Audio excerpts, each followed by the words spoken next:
नमस्कार दोस्तों, कैसे हैं आप लोग। चलिए आज की वीडियो में हम बात करेंगे उन व्यक्ति के लिए जो ईवी लेना चाहते हैं। अगर आप ईवी लेना चाहते हैं और डर रहे हैं बैटरी के फेलियर से, फायर केस हो जाने से या फिर कम रेंज से, तो बिल्कुल सही वीडियो पे आपने क्लिक किया है। ये वीडियो बिल्कुल आपके लिए है। हम बताएंगे कि क्या सच्चाई है और कैसे आप सही ईवी चुन सकते हैं। तो सबसे पहले बात कर लेते हैं फायर के ऊपर। ज़्यादातर बैटरी की जो फायर केस आती है वो पुअर क्वालिटी की सेल या फिर लोकल बीएमएस के कारण होती है। तो इसके लिए सबसे पहले आप सावधान रहे और जब भी कोई ईवी लेने जाए तो एक चीज़ सुनिश्चित कर ले कि इसमें जो सेल यूज़ किया गया है वो एलएफपी है या एनएमसी है या फिर लोकल है।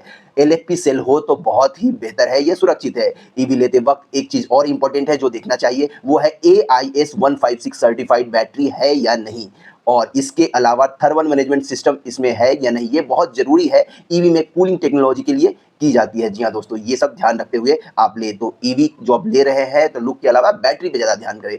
अगर कंपनी दूसरी सबसे ज़्यादा समस्या आ रही है रेंज की, जो कंपनी क्लेम करती है उतना नहीं मिल पाता है। तो यहाँ पे आप ईवी लेने से पहले बैटरी की किलोवाट आवर को समझ ले, कितनी कैपेसिटी की है, और जो ARAI वर्सेस जो रियल रेंज है इसमें 20 से 25% की अंतर होती है। इस चीज़ को अपने माइंड में आप डाल लें।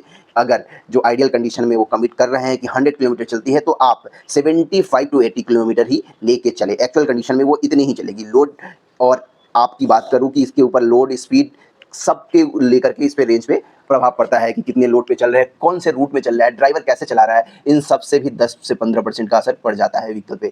तो ये तो भाई बफर लेके रहना चलना पड़ेगा। लोकल बैटरी असेंबली पे भरोसा नहीं करना है। सच्चाई तो ये है कि लोकल गैरेज में बिना टेस्टिंग की बैटरी डाली जाती है, साधारण बैटरी ले जाते हैं। इनसे सावधान रहना है और सेल की ब्रांड जरूर पूछना है कि कौन सी सेल का आप यूज़ कर रहे हैं। जैसे कि ईव, CATL, सैमसंग, इन सब सेल को अब बढ़िया माना जाता है। तो ये सब सेल हो तो अति सुंदर। BMS किस ब्रांड की है ये जानना भी जरूरी है। कभी कभी कोई ब्रांड की बैटरी पैक है जो कि लोकल ब्रांड की है, उसमें कोई ब्रांड ही नहीं है, तो इसको ना ले। जी हाँ दोस्तों, और चार्जिंग को तो आप बिल्कुल भी हल्के में ना ले। चार्जिंग भी काफ़ी इंपॉर्टेंट है यहाँ पे, क्योंकि रॉन्ग चार्जिंग से बैटरी की उम्र घट जाती है। ईवी के साथ मिलने वाला जो चार्जर है उसी का उपयोग करें। रेगुलर फास्ट चार्जिंग को आप अवॉइड ही करें, क्योंकि बैटरी में डिग्रेडेशन काफ़ी तेजी से होता है।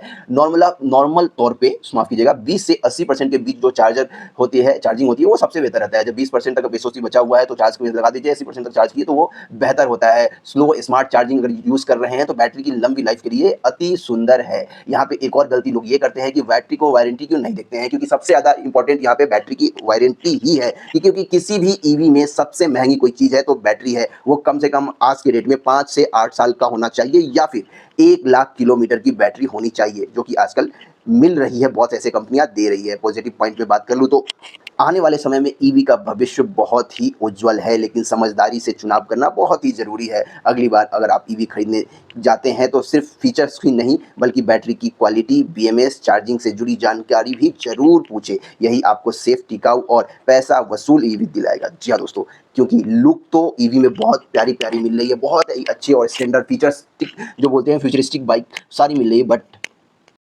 जो मेन चीज़ है ईवी का बैटरी, उस पे कम लोग ही ध्यान देते हैं। वो सेफ्टी के हिसाब से भी बैटरी के अंदर क्या क्या यूज़ किया है ये ज़रूर पूछें। जय हिंद, वंदे मातरम। और वीडियो अच्छी लगी तो लाइक शेयर सब्सक्राइब जरूर कीजिएगा और शेयर कीजिएगा अपने दोस्तों से, ताकि उनको अच्छी ईवी लेने में मदद मिल सके। जय हिंद, वंदे मातरम।